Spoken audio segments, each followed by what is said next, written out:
محترم حضرات، سامعین کرام، عزیز طلبہ اور ہماری مائیں اور بہنیں،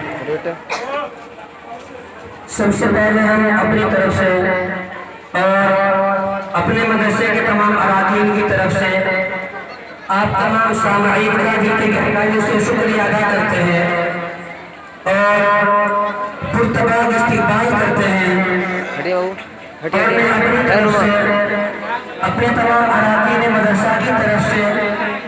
اس سے آگے کیا کہہ سکتا ہوں؟ جذبات ایک عالم اکبر ہے، الفاظ کی دنیا چھوٹی سی۔ جذبات ایک عالم اکبر ہے، الفاظ کی دنیا چھوٹی سی۔ اظہار تشکر کیوں کر ہو یہ جرت کے بے جائے، نادم ہو واقعی کرم بے حساب سے، نادم ہو واقعی کرم بے حساب سے، خوش آمدید آپ کا اور میرا گھر کا۔ پیارے دوستو، اس شعر کے ساتھ اپنے کلام کا آغاز کرتا ہوں کہ یا الہی میں التجائے کرم تو اگر کرے، یا الہی میں التجائے کرم تو اگر کرے، وہ بات دے جو پر اثر کرے۔ محترم حضرات، معزز سامعین کرام، اب ہم چیز کے مقصد اصلی کی طرف متوجہ ہوتے ہیں اور اپنے اس کاروبار کو آگے بڑھاتے ہیں۔ آج کا یہ جشن صرف یہی پر نہیں بلکہ بھر میں بڑی دھوم دھام سے منایا جاتا ہے۔ اور دوستوں، جس طریقے سے عید الفطر اور عید الاضحیٰ ہمارے مذہبی تہوار ہیں، ایسی اللہ تبارک و تعالیٰ نے ہم کو 2 دن عطا فرمائے۔ ایک 15 اگست ہے، دوسرا 26 جنوری ہے، جن کو ہم قومی تہوار کے نام پر منایا جاتا ہے۔ پیارے دوستو، ایک درد بھری طویل داستان ہے جس کو اس مختصر سے وقت میں بیان کرنا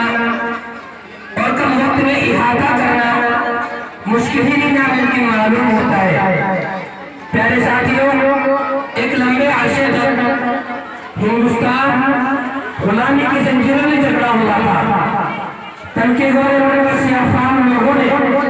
ہندوستان کے چپے چپے پر اپنی حکومت قائم کر رکھی تھی اور ہندوستانی عوام پر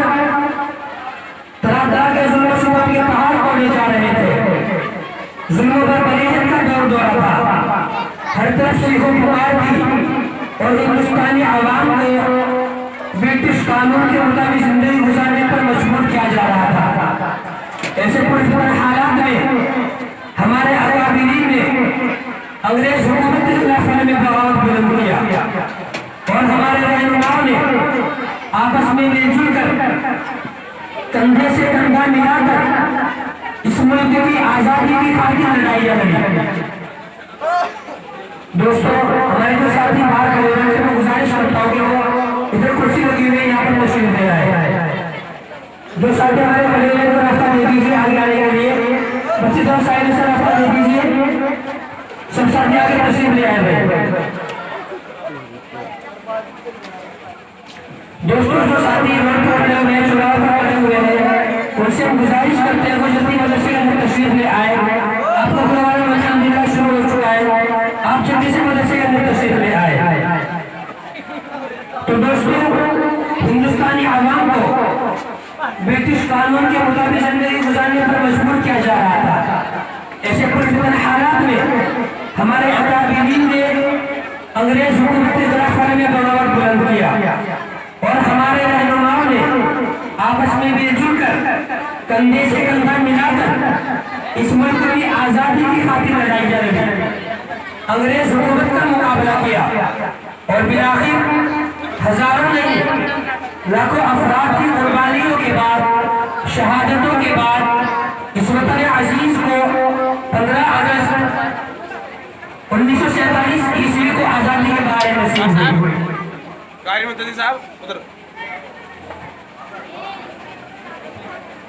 اور ہندوستان کی سرزمین انگریزوں کے ناپاک سائے سے پاک ہوئی۔ اس کے بعد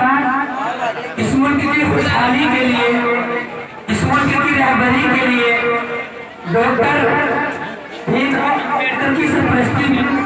ایک قانون تیار کیا گیا، جس کو 26 جنوری سن 1950 عیسوی کو پورے ملک بھر میں نافذ کیا گیا۔ تو اس طرح ہمارا ملک ایک جمہوری ملک بن گیا، اور اسی دن سے لے کر آج تک 15 اگست اور 26 جنوری کو پورے ملک بھر میں بڑی دھوم دھام سے منایا جاتا ہے، اور اپنے تمام شہیدان وطن کو خراج تحسین پیش کیا جاتا ہے، اور ترنگا جھنڈا لہرا کر سلامی پیش کی جاتی ہے۔ اور دوستو، ہم سب پر یہ ضروری ہے، ہم سب پر یہ لازم ہے کہ اس دن کو بڑی دھوم دھام کے ساتھ، بڑی خوشی کے ساتھ منائیں، اور ملک کی ترقی و کامیابی کے لیے، اس کی خوشحالی کے لیے دعا کریں، اور اپنے اکابرین کی قربانیوں کو یاد کر کے ان کے مطابق زندگی میں تبدیلیاں پیدا کریں، جنہوں نے اپنی جانوں کا نذرانہ پیش کر کے ہندوستانی عوام کو آزادی کا گلدستہ کہتے ہوئے پیش کر دیا تھا کہ کھلونا سمجھ کر نہ برباد کرنا، کھلونا سمجھ کر نہ برباد کرنا، کہ ہم بھی کسی کے بنائے ہوئے ہیں، فرنگی کے محلوں پہ آزادی کے جلوے، فرنگی کے محلوں پہ آزادی کے جلوے سنیدار چڑھ کر سنائے ہوئے ہیں۔ تو اس لیے دوستو، آج پورے ملک بھر میں جو جگہ جگہ پر یہ جشن چراغاں ہو رہے ہیں، جگہ جگہ پر پروگرام کیے جا رہے ہیں، جگہ جگہ پر اپنے تمام شہیدان وطن کو یاد کیا جا رہا ہے، یہ صرف اور صرف ہم سب کی اس بات کے اوپر ہے کہ آج اس ملک کے اندر ہم رہتے ہیں، یہ ملک اس زنجیر میں جکڑا ہوا غلام تھا، اس ملک کو آزاد کرانے کی خاطر ہمارے بزرگوں نے، ہمارے پرکھوں نے جو لڑائیاں لڑی ہے، جو اپنی جانوں کا نذرانہ پیش کیا ہے، اور ان کو آزادی کی بارے نصیب ہوئی ہے۔ تو دوستو، ہم سب پر یہ لازم اور ضروری ہے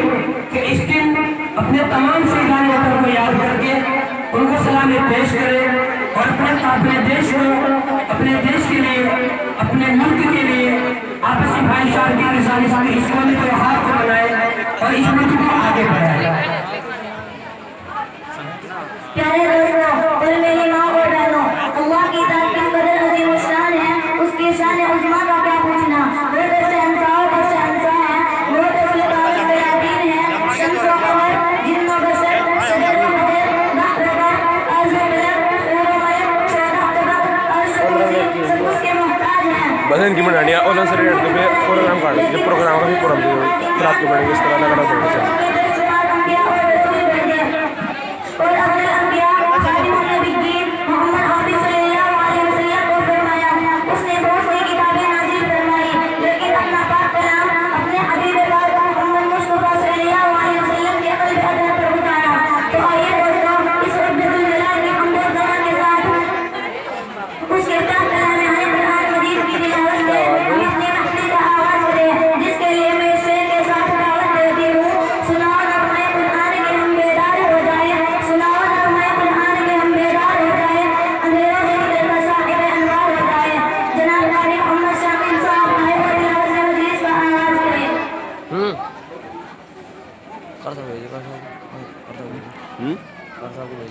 عبدالبقر صاحب جی ایک منٹ